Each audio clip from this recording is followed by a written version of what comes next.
Let's talk about hammerstone shape, how they can turn into other tools or pieces. Maybe work on that adds a little bit more, and talk about how if you use the tool for a long time, how it changes. I was watching a video, a guy found a cache of game balls. It was like a degraded granite. Degraded means kind of like rotten or weathered. When people say what's the best kind of stone to get for use for hammerstone, it's a hard to answer because there's so much variety, and sandstone can be extremely hard and or extremely soft, or it can weather, freeze and thaw in minerals and the grain structure. So a granite that's very hard and slick can be used as a hammerstone only on precise angles and high margin strikes. And a lot of times then the flakes will break down the middle, and where there are stresses from a high margin strike that's too high, the stresses will originate in the middle of the flake. Sometimes if you have too much edge that you're trying to remove, you can crack the piece, and it starts in the middle of the stone, actually not on the edge. Believe it or not, sometimes it can start on the edge. But so if you don't want to manage those planes and exact angles, then you have to switch to a softer hammerstone when you start hitting edges. And when you start hitting edges, then hammerstones can take a life cycle and a shape if they're only used for hammering and not for abrading. So let's say this egg-shaped hammerstone of medium hard sandstone is used on the ends. It'll eventually get shorter, and then when it gets shorter, then you're turning because you're looking for edges. If you disc-shaped hammerstones, sometimes they will flake a little bit because the edges get square. The contact area, you turn them and turn them and turn them. Sometimes with the right hardnesses of these, they wear completely round. Although normally you'll find an area and it'll start wearing in a little concave area, and then you have to move it around to another area. But if they're used lightly, they'll wear round. And if they're used from abrading, then they can get some neat disc surfaces on the outside. These are very common to find. And then, so once again, our egg-shaped hammerstone, pretend we used it and used it and used it. And then the flat surfaces of the egg will be here and here. I've done a little abrading there, or a little, but most of it is, this is how wide that hammerstone was. But see how round it's getting? That's because I'm looking for corners. You're instinctively trying to feel for spots to grab, and you're knocking all the corners off, and you end up with perfect spheres or near perfect spheres. And this is a Chert hammerstone that I did in the last video. And this is a nodular Salem formation Chert that broke on that fossil. That was probably broken in the field. It probably froze apart, exfoliated on when water got into that shell fossil right there. But I liked it because it's heavy for its size, and the soft cortex is grabby. So because it's grabby, I can use this on edges. If this was just hard Chert, one, it would flake more, and two, I wouldn't be able to, I would shatter the stuff. So I'm taking advantage of that cortex and using it for further reduction. Where I'm hitting in the Chert, see how it's getting all coned and scarred up? What happens with these type of hammerstones, and they don't always have to be round, although they generally are where nodular Cherts outcrop, is that you'll wear all the cortex off very thin, and then they'll turn these into pecking stones. Pecking stones are for working not on flint, but on materials like granite, where you can roughly chip the granite out into shape, and then you have to shape it like making a 3/4 grooved axe or a celt, is that you'll take these Chert balls.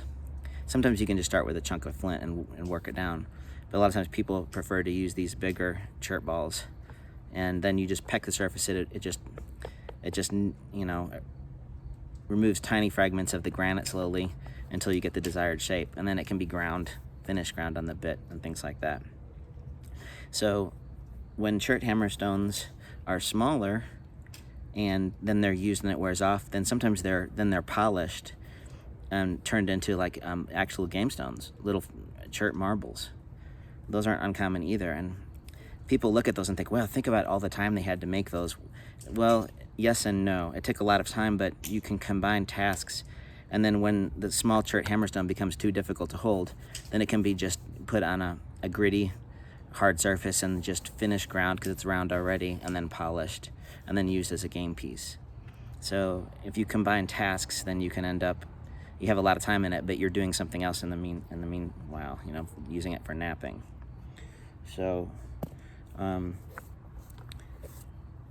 some of these, like this can turn completely round. Now, if hammerstones are used for abrading edges, you really need to, if you're doing most kinds of flint napping, you need to thicken and grind the edges if you use hard or hammerstones in order to you know, fin and refine bifaces, because you need to strike the edge. And Charles Eaton in his video described that with the glancing blow. Now, if you have the large bifaces, then a wide facet, you know, you can work, but at some point you need to have narrower facets and still catch the edge, and so you'll need to do some abrading. And hammerstones that are used for combination stones for abrading and for hammering will wear differently. Sometimes they can, if you have a mind to make like a hammerstone into a discoidal, then you can just keep in mind to abrade on the surfaces as you go, and less on the edges when you have the right thickness. And I think maybe they're doing some of that too, because some of those stones that are gritty enough to catch the edge for abrading, and they know that they're completely round, they can sort of maybe kill two birds with one stone on that, although that's just an idea.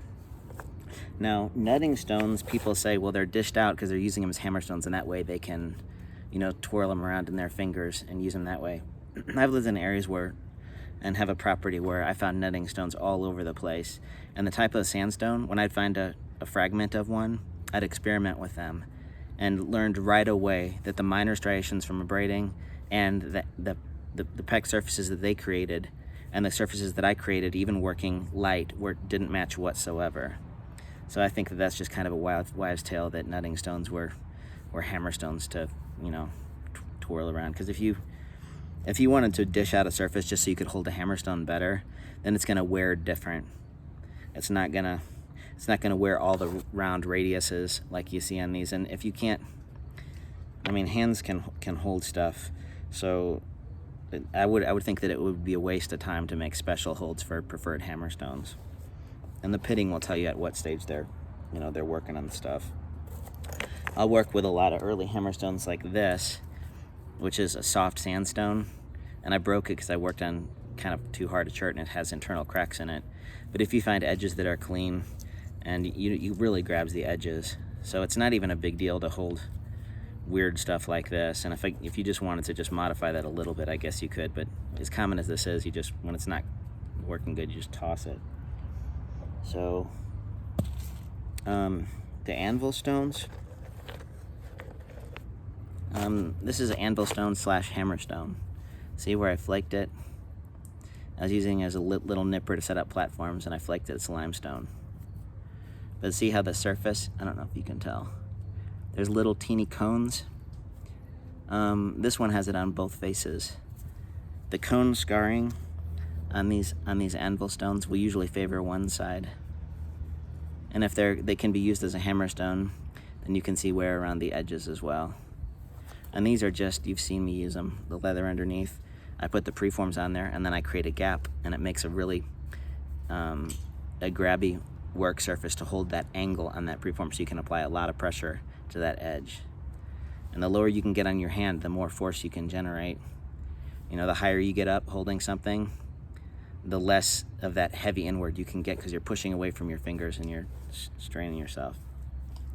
So a lot of areas where they're just using hammerstones just a little bit and tossing them down, you know, you can just infer that, well, that was just used for maybe early work. But areas where they're using for hundreds of hours tools, then you can match wear, and you can make a pretty good assumption about what they're doing with them. So this little dished hammerstone is still, you know, flaking a little bit, catching a corner.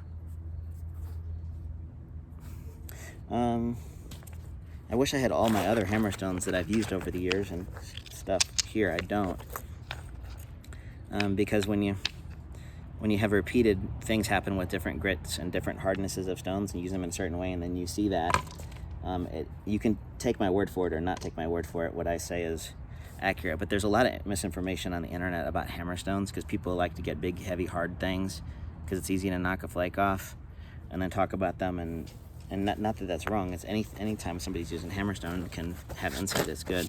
But if you know, there's a lot of information I wish I had from my old stuff to compare and describe. But this is like my channel, right? You just got to take it for what it is. It's not produced very well.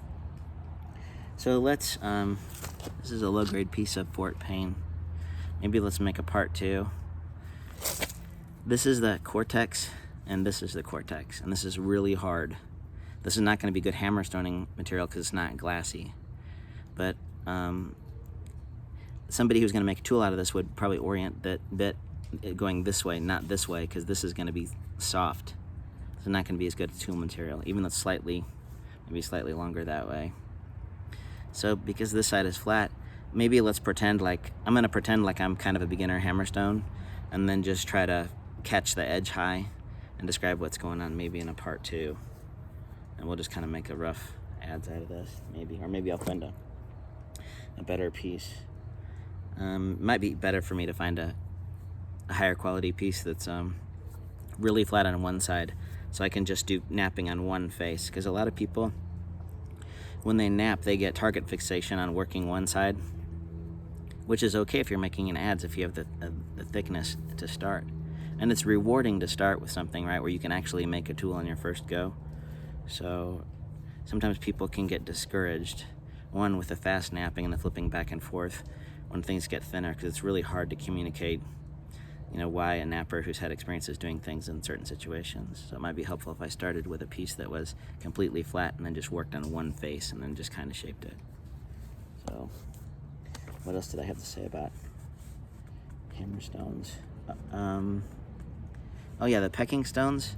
If you want to look about making, when I say hard stone, I mean like celts, axes, and things like that. Larry Kinsella's website, Megalithics, he's done a lot of work with recreating woodworking tools with flint pecking stones in order to shape and those granites and things like that. So you can check that out. Okay, that's about all I can think of right now. I had a couple other things that I had in mind, but I didn't jot them down, so it's good enough.